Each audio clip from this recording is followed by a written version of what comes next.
Hi, everybody. Dane Cook. You are watching the whole podcast. Enjoy. I ran in the door from racquetball. There's traffic. I ate a protein bar. I'm low blood sugar. My dog got sprayed with a skunk 2 nights ago, and so we haven't slept at all because it just smells like he ran in and rubbed on everything once he got sprayed. So I look tired. I am tired, but I'm fucking here for you guys. Let's go! I love it.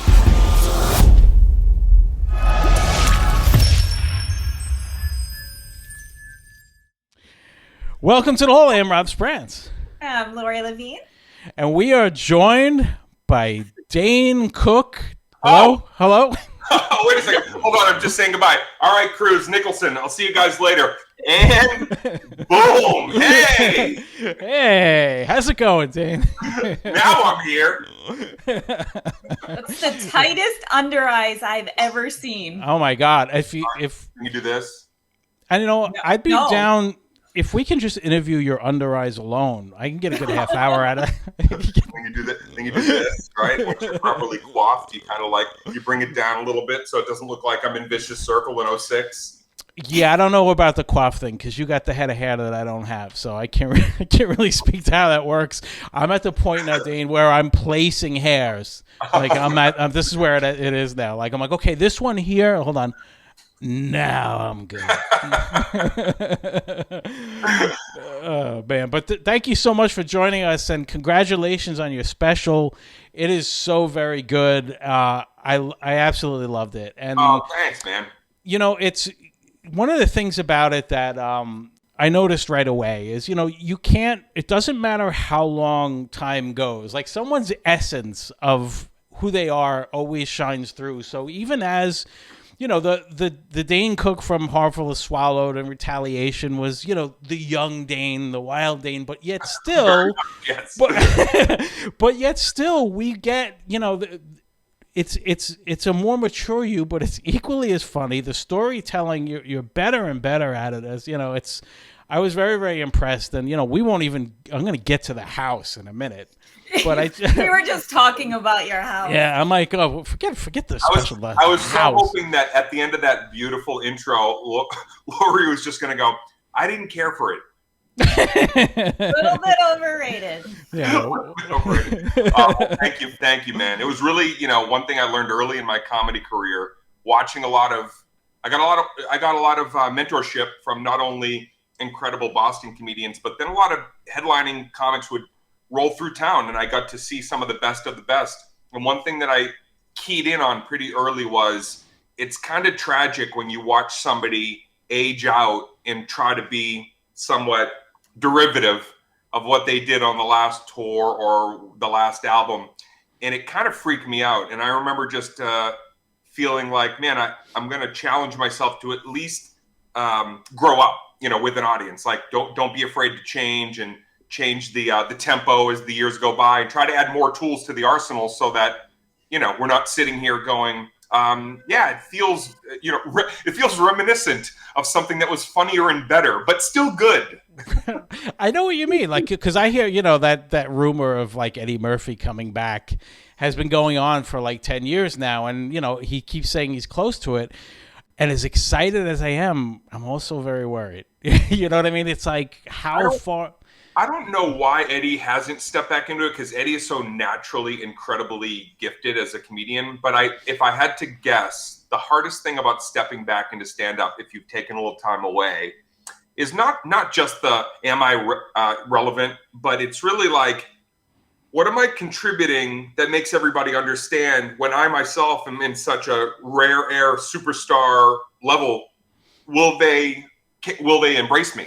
And I think that's tricky sometimes as a performer. We watched Chappelle go through it in the aughts as he broke through of like, can I still be megastar Dave Chappelle and just, tell jokes and stories that, are interesting to me and were interesting when I was a nobody. And that's kind of how people discovered me. Once you're a somebody, how do you keep that rapport? Yeah. And it's, that's just a great way to kind of describe the special that you have, because you're a couple of times, and I'm sure you do this constantly, and it's not just on the stage here, but there are a couple of times where you reflect, and I'm not going to give jokes away. I'm not going to give the details of stories away. But you want to do it. All right, good, even better. No, but you do tell stories. No, but I want people to see it. People need to go to danecook.com and actually watch it. We'll tease them with some punchlines and some possibilities here. Right, like Dane takes out his cock like 2 minutes in, and the whole thing is just Dane's cock in his house. And somebody else put it away, and then I slowly, badly tuck it back into my Fruit of the Looms.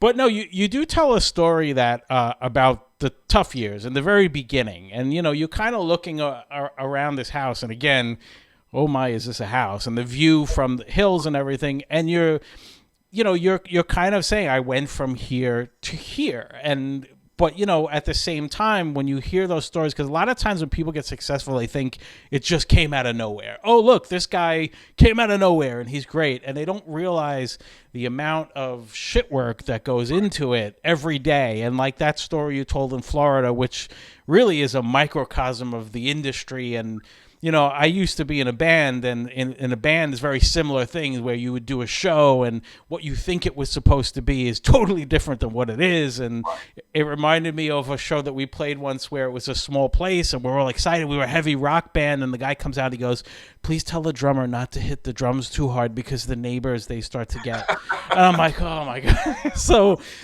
your Florida story, it does show how far you've come. It's just for people to understand. It's not only a hell gig story from early in my career. It was a defining moment because it was savagely bad and humiliating, and possibly a turning point. And that turning point was, what is another job that I can do? Because I don't know if this is going to pan out. So it's a funny story in hindsight, in success, but it wasn't a funny story for a lot of years after that when I couldn't shake it. It really was a tough moment to go through, thinking, oh, I'm going to go to this Florida gig and start building up my audience on the road, only to be, as people will hear in the story, only to be like shook to my core and questioning, am I capable of doing this? Yeah. Is there anything that would have made you not do it? Like, I love that I don't want to give too much away, but it's like, okay, it's in like an hour. You got to be there. No money. And you're like, if they would have said like, oh, it's also at an Oath Keepers bar, like what would have stopped you? You were like you're like, Florida audience, I'm going to do it. Yeah. Those early gigs, it's like, you couldn't put your personal philosophy into, or faith, or pretty much any opinion. You just had to show up at places that might help you to possibly pay the rent, and you needed to get better. And believe it or not, sometimes you would put yourself into gigs that you didn't want to do, and that you actually knew were probably going to be cruel and unusual, because there might be an ignorant crowd or just a non-comedy crowd that plucked you and put you in the middle. But you need to do it, because the only way you ever get better in comedy is to go through the strife and the heartache, and you got to know where you stink to know where you excel. So it's a rite of passage, the hazing that you take in your career. But that particular story was, I think, like a version of me crashing and burning, but like in a way kind of rising from the ashes, because there was no lower moment than that for me. Yeah. And, talk about building an audience. And, one of the things about you that always fascinated me is how you've taken your own path to do a lot of these things and to succeed. So you used MySpace at the time. No one was doing that to promote yourself. And that is how you built your audience in the beginning. And of course, you have to be fucking funny. It's not like you just put yourself on MySpace and it worked, but you were posting clips on there. You would even use, I remember Napster, you were throwing your stuff on, and the file sharing services that so many people were up in arms about. You've kind of done a great job of avoiding the machine as much as you could. Was it just because you were having an issue even getting the machine to notice you, or did it just kind of happen naturally where you started putting clips up and it just became that? Yeah, it's a good point, man, because the machine was definitely not implementing me into its system. I probably had a bunch of years kind of sitting at home or in my apartment and going like, okay, like I'm not the belle of the ball. Nobody is. I kind of thought I would be too, because leaving Boston, everybody set me up as like, they made me feel like you're next. There's nobody at your level with that energy, and that like people were almost overhyping even me, to where when I finally got to the industry part, they were like, nah, okay, whatever. And so I had to figure out like, okay, as I'm growing up with a generation of then college fans and students, I was like, well, what else are they into? And how can I insert myself into those places? And everybody was getting on AOL Instant Messenger, which is, IM is now DM, right? Yeah, it was the little yellow running guy. Yeah. yeah. Logging in on a very slow, very 56K modem, or getting on MySpace, which we now could say like that was like TikTok 1.0. It was a hub, but I really looked at that as like, oh yeah, I can aggregate numbers here, but also my dad once told me, he said, remember, nothing attracts a crowd like a crowd. So if you can get that first crowd, then other people, looky-loo, will go like, oh, what's going on over here? But the key in what you said was I couldn't just do that and, yell fire, fire and get everybody to look at me online and then like give them nothing. I really had to make sure that first 10 years leading up to it, I was cultivating something so that when that impact moment happened, I could get people laughing with something early. Yeah. And even now with this special, like you go to DaneCook.com, you order the special, it worked perfectly, seamlessly, threw it up on the television, and it was a nice way to do it. And again, circumventing the machine, but there was a period, and I heard you on the Steve-O podcast, which was also great. And one of the things I didn't realize, and for those of you who haven't heard it, you should check it out as well, but Dane was renting arenas by himself. Like an arena. It wasn't like, you were at the point now where you could fill an arena, so you could have really taken the easy way out and leaned on the machine to get that going. And so what made you just think, not only, I'm sure you knew you could fill one, but like, I'm just going to do it myself. Like, that's crazy to me. Bad deals and promoters that had a service fee that felt more like I was getting a service fee and they were doing the gig. Right. And I hated it. I hated that.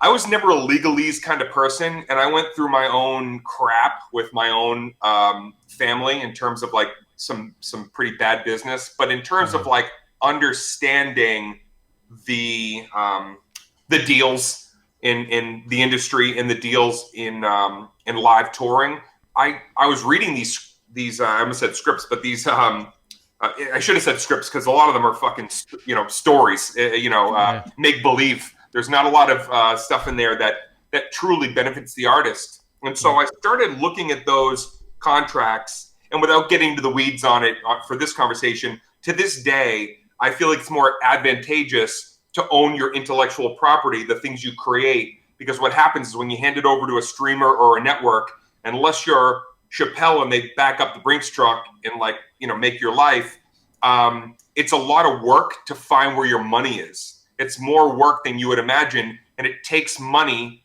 to find your money. And a lot of young artists don't have that opportunity. They're sitting there waiting for somebody in a corporate boardroom to say, he deserves that check. She did so great. Let's make sure she gets paid on time. It's just not how it works, and it's advantageous for them to keep your money, because the longer they hold it, they get more pennies and nickels and interest off of yours. So by being a disruptor in the industry and kind of doing things my own way, it's given me a great chance to not only take care of my brand and business, but even more than that, which isn't as important to me, as being close to my fans. I have data and information that keeps me really like, I have like a real rapport with my fan base, people around the world. I feel like I know them. I feel like I know where people are watching me and enjoying my stuff, which is very gratifying. Probably even more in some ways than being lucrative is going, oh, wow, I've got a new fan in a part of the world that I've never even realized they enjoyed me. And I get goosebumps thinking of that. That's way more exciting than any currency that you could make. Yeah, and at the time, I'm sure what you were doing and doing things by yourself was looked at a little differently from your peers and from people in the industry. It's no different than this. Like, this is like our 14th year of podcasting. Like, it's almost too much, enough. But but that but that being said, like in the beginning when we did it, it was like, oh yeah, you got a podcast. Like, it was like a ham radio in your basement. You know, people didn't see it that way. Now it's this. Right. $1 billion machine. Yeah, it's a hub. It is the hub. It's incredible. Yeah. So let's get back to the special and let's get back to this house of yours. So first of all, I was very curious about I'll tell you just very quickly. You know, the reason I wanted to shoot it on my porch in my home is growing up outside of Boston, we would have those like summer nights where people would congregate on one stoop. And those nights were a little drunken. People were, drinking and smoking and sometimes just like, having at each other and just, kind of being outlandish. And it was a little party, right, on somebody's front porch. But it was a show. It was a stage. I always looked at it as a stage. And I never forgot that. When I was 11 years old, I think I was already thinking, I'm funny here. And as the years went on in stand-up, I would look at a front porch from time to time and say, that'd be a great place to stand and deliver a show. So that's why I wanted to do it, on my front stoop. Who was the audience? Were they just fans, local fans? Were they family? People from the Learning Annex came in, and we actually did a seminar at the end. And I taught people how to sell their car more efficiently. It was a surprise audience. There's a company that you can hire called One Iota, and One Iota will find audiences for you. But what I did with One Iota was I said, tell the crowd it's a secret Dane Cook show. Don't tell them it's at my house, and don't tell them it's for my taping. And so they thought they were just going to some location to see me somewhere else, and they were sitting on my lawn like, wait, is this really? Are we sitting in his front yard? They had no clue. Yeah, and it's funny she brought that up because when I'm watching it, I'm like, this must be, at first you think, okay, maybe he has friends and family there, and then you start to realize when you're doing some crowd work, oh, wow, he doesn't know these people. And me being a big, stranger danger guy, I'm like, wow, he just let a bunch of strangers into his house. Are they using his bathroom? Right, like, what do they do? Did somebody make a number 2 in one of your bathrooms? You had to clean up? I mean, this is the important things I need to know, Dane. We threw some porta potties outside. That's first of all, so nobody would be there. But the person, an event organizer, called me at the end of the night, and he was like, hey, I went through the whole list of attendees. He goes, and I got over this 3 times. He goes, we're one number off of the people that exited the property. Oh, Jesus. Maybe somebody hiding in your bushes. So I had to I walked around my own property with my dogs, a flashlight, and recording for TikTok because I thought if it happens, it's going to be, that'll be a good push for the numbers over there. It's just, it's crazy cool to be able to do that though. And, and to do it with Marty Kullner, I have to say it wouldn't look as good. I would never look as good.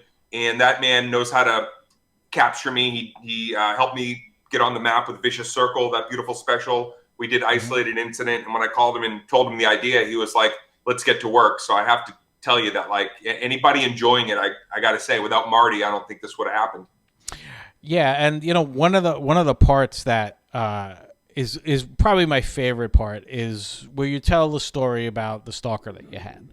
And again, I don't want to ruin it. You really need to watch him tell this story. I don't want to ruin it. But there are some questions I had that people who just know that you have a stalker alone would be enough to ask. And the first thing I thought was really interesting to me is, as the car was outside your house for a few days, I know you called a friend of yours, but at no point did you call the police. Was that out of fear that it could make it worse, or was it more about not knowing who the person was and maybe let me not overreact here and make sure that because that really was something that struck. I was like, call the police. I'm yelling at the TV, call the police, Dave, call the police. Yeah, I think I called a security friend of mine who worked nearby, and he's like, all right, I'll drive by from time to time and make sure, see what's going on with her. He might have even, I don't think I told this in the story, he might have actually went to her car and said, like, can I help you? And I don't know what she said, but he was like, yeah, she's just like sitting in her car, sitting across from your house. The police, when I finally called my friend who works at LAPD, that was day 3. And when it started to get even more erratic in some of her behavior. But here's the kicker. Here's the part of the story that like I couldn't even include, which is going to blow your mind. I'd never in my whole career had anything dangerous with a fan or anything, at no point. But 5 years, this started about 7 years ago. About 7 years ago, not only did I have one stalker who was, dangerous, like threatening, right? Violent threats. A woman? I had a second, that was a woman. I had a second stalker, another woman, and she would show up in LA and kind of follow me around and do outlandish things outside of the gym or a coffee shop. And then a year later, there was a guy who would come by my house late at night and basically flip off my cameras and yell in my neighborhood. So in a 2-year span, I actually had 3 stalkers at the same time that were coming and going. And I didn't tell that because I could never tell a story that's really truly, I made it all into one story for the sake of I took kind of the best of the worst and put it in one story. But the funny thing that nobody will ever hear except for here is, I remember one night saying to my then girlfriend, I go, maybe 2 of them will show up tonight and kill each other. That's how, you know what, that you should have had them all meet, like respond. Yeah, that's a great idea. I had my cameras outside upgraded because I was like, this could turn into fucking Mortal Kombat out here at some point. You choose your fighter. Yeah, it was it's an ongoing case that I actually still, believe it or not, have an open ticket with the LAPD because of this one. One of them was a little more gnarly than the other 2, but 3 stalkers in a 2-year period became one story on Above It All. Yeah, it makes sense. But when you got, there's some closure at the end of that story, at least with one specific one. That's right. Two of them got better. Mm-hmm.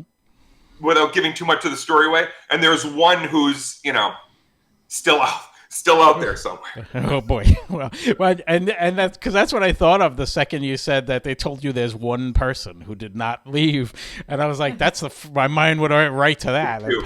Trust me. Yeah, and then she brought a skunk there the other day.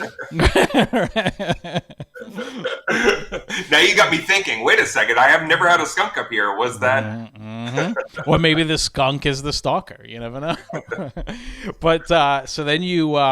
So when you saw that text, which kind of gave you closure, it was almost an apology.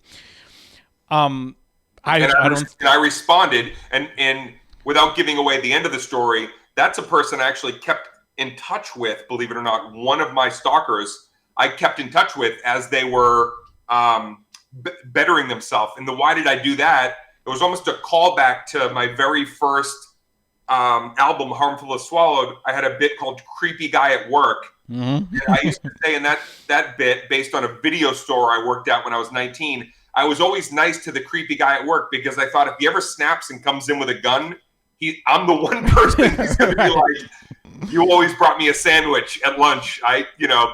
Run. So it's a long callback to be like, all right, if I ingratiate myself with this person who's now better, fortunately for them and me, then if God forbid something turns for the worst, at least maybe somewhere in her mind she'll be like, he's a good dude. Yeah, I don't think if I got one of the strangest conversations I've ever had. I know. It's like, doing it as a piece of material is one thing, but when you talk about it in real life, I'm sure a lot of people listening are going to be like, "This sounds hellish and horrible," and you're like, "It really is." And the only way I could ever deal with it is humor. If I didn't deal with it with humor, it would be really, really bad. Yeah, because I laughed throughout, and I think at one point the audience laughed. I said, "Yeah, thanks for laughing at that." But it's true, like you can't help but laugh, retroactively, especially the way you tell it, of course. But right. Well, Dane is the best storyteller that I've ever heard, really. Oh, tell me more. Yeah, yes. It's the way, your inflections, Dane. It's what makes you the best storyteller. It's a compliment that means a lot to me because I always looked at myself as a storyteller with, we call them LPMs, laughs per minute, versus like joke tellers, like a Mitch Hedberg or somebody like that who was so good and proficient at structure of jokes versus somebody that can kind of like wax poetic up there and figure out ways to keep a long form story interesting. So it means a lot to be identified that way. Yeah, and I've heard you. I don't know if this is true, but I've heard that you don't write your jokes down.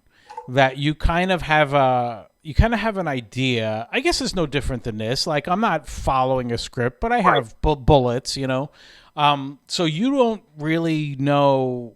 Yeah, like you have an idea, and you just kind of remember some of your favorite jokes and just do them. Like that's how it goes. Yeah, so like in acting, when you over rehearse, what happens is you start doing something called indicating, and that means like you have an idea of a behavior and it becomes false because the moment you want to go, oh, that's when I want to pick up the cup and say, here's to the let's be on the high seas or whatever. Like you indicate, and it takes away from an originality of performance. It takes away that authenticity. So I programmed myself in comedy to go, if I just remember everything, then I believe I won't remember things that are not meant to be in the story. And so I'll just either forget them or they weren't good enough to be remembered anyway. So I like to discover the story every time I do it. And if you were to watch me do any of the stories from Above It All, if you said, let's follow Dane for a month, and you come to 5 or 10 shows, I'm sure you'd be like, well, one night you added that part, and another night the ending was different, and you didn't even do that part. You did the setup, your inflection. You sounded angry one night, and another night you sounded, whimsical. And it's like, well, that's because that's my truth. Because some days I'm more scared of that stalker story, and I'll tell it that way. And then some days I can actually like think it's savagely dark and funny. So yeah, by not writing things down, it keeps me on my toes, and it also allows me to always discover something with my audience. Mm-hmm. You mentioned scripting, so one thing I was always curious about is when that time comes that you get to start doing some movies. Good Luck Chuck and these other films. Like, was that something as part of your goal, or is it something that just kind of came to you based on your success at stand-up? All of a sudden the offers start coming, and what about it surprised you that you didn't expect was going to happen? Like, what? Because I'm sure it's terrifying if you've never done a film before. I don't care how talented you are. That first, like, oh wow, this is a movie, and like people are spending millions of dollars for me not to fuck up too much. So, like, so I'm glad I wasn't thinking of that at the time, but you're right. Well, that's why I can't be a life coach anytime soon. So, like, what was that? Yeah, a lot of those early opportunities just came from comedy. It was almost like directors or producers. I'm sure probably some bigwigs at a distribution company looking at like, oh, he puts asses in seats. Let's try to capitalize on that young fan base that he's bringing in. But more often than not, it was somebody just being like, I can remember Kevin Costner after I auditioned for Mr. Brooks, which was really a departure for me. I was doing comedies, and then I'm like doing a psychological thriller with one of my favorite directors, writers, actors. And when that came to me, it was like he had seen me do stand-up several times, just a night out in Hollywood. And when I submitted the tape, and he called me and said, you seem like you put a lot of effort into this, a lot of, you did your homework on it. I was like, I want to do this. I want to show you that I can deliver in this way. You've done comedies, you've done Tin Cup, you've done, something that's entirely different from this, a psychological thriller. You want the same opportunity back then. I want that same opportunity, now. And that just became, he was a fan. And then he saw that I was ready to do the work. And I probably wouldn't have got that if he didn't already know my comedy. So he gave me a shot by calling me and saying, are you serious about this? And I, on that call, had to go, yes, please. Like, I promise you, I'm not coming to like try to make this about me. I'm coming to be a part of the puzzle that you're trying to put together. So he gave me that shot. That's awesome. And, you've, as time has gone on, I am totally blown away by the Fast Times table read you were able to pull off. Yeah. Speaking of you mentioned, because I'm sure the first time you're talking to Kevin Costner, you hang up, you go, I just talked to Kevin Costner. Like, that has to happen. It happens to everybody. I was kidding. I did that thing where you just sit back in the chair and you put your feet as far in the air as they can go and you just kick it nothing. Kevin Costner's calling. Stay off the phone. Kevin Costner's going to call no one pick up the phone.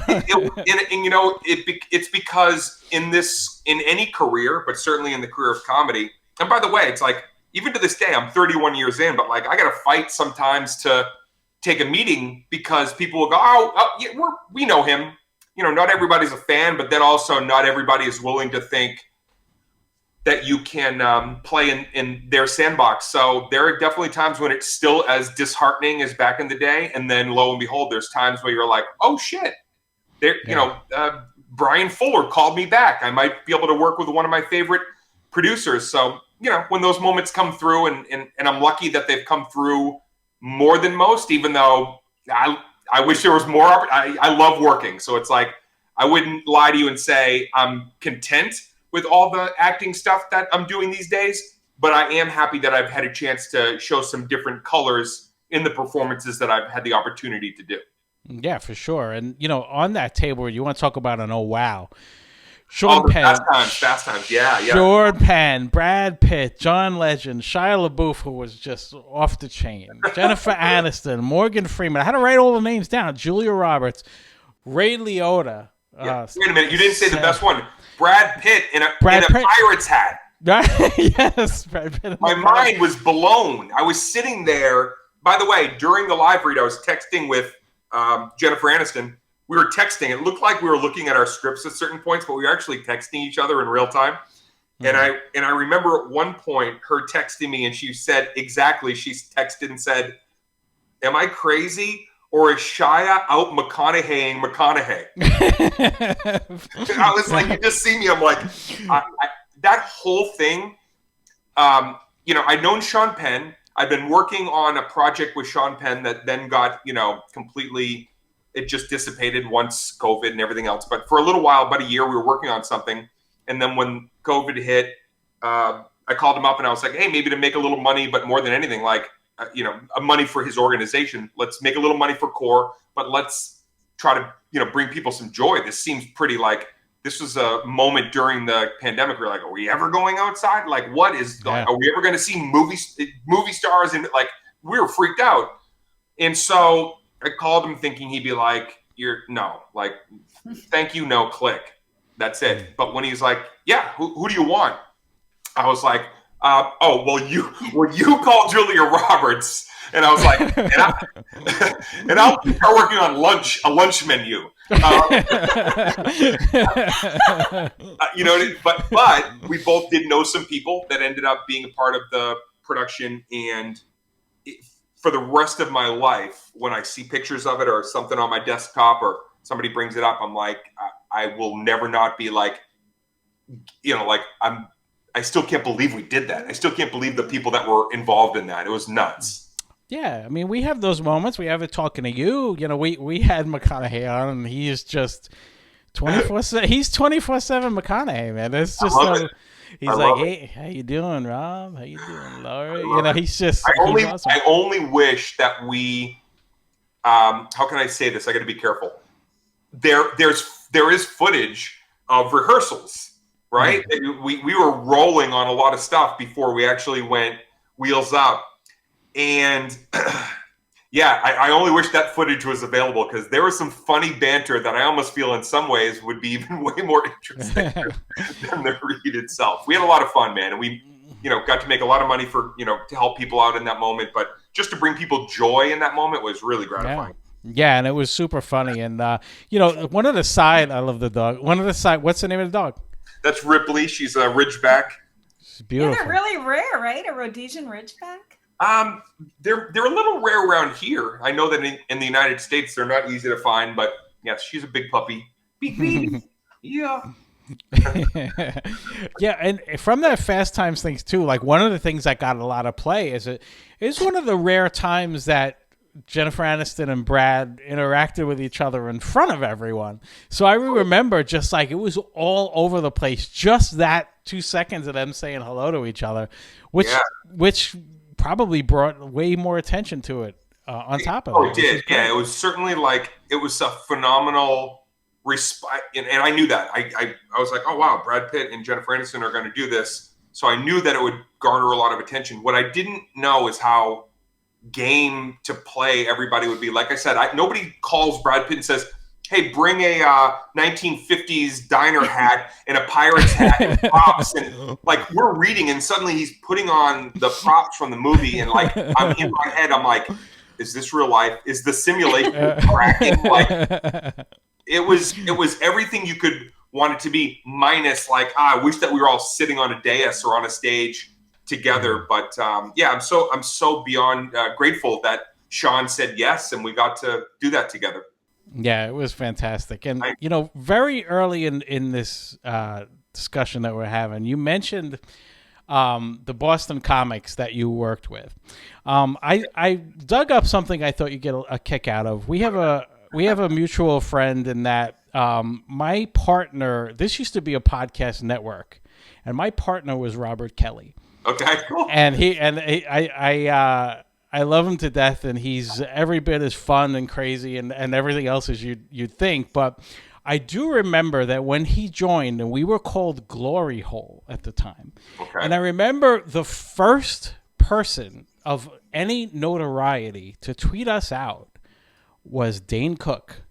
This is from June 28th, 2011. Check out my pal Robert Kelly and his new podcast at Glory Hole Radio. New podcast. Oh wow. Isn't that wild? So like, you know, I remembered it and I was like, wait a minute, you know, I seem to remember Dane tweeted out, and I searched. The internet is crazy how you can just find it in 2 seconds. But that was my gang. That my graduating class out of, you know, Bobby Kelly, Bill Burr, Patrice O'Neill, Gary Goldman was in that mix.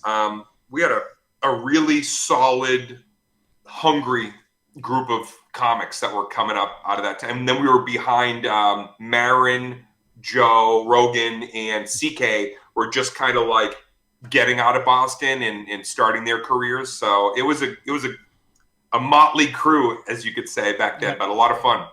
Yeah, for sure. And you know, I will tell you that when you tweeted that out, my phone was buzzing like crazy. Like you could the Dane Cook heat hit for sure, because it's like bzz, bzz, bzz. I'm like, oh my god. Yes, his Motorola flip phone was just lit. Dane, I pictured myself in your house at that moment. I was like, I'm going to be in that house. Very cool. Wait, Dane, another thing that I love so much when I was researching you, I didn't realize your relationship with Bob Saget and how you did his last podcast. So I watched that to like hear it, and it's just heartbreaking, like how you guys are just bros, and it was just, if anyone has a chance, it's really funny.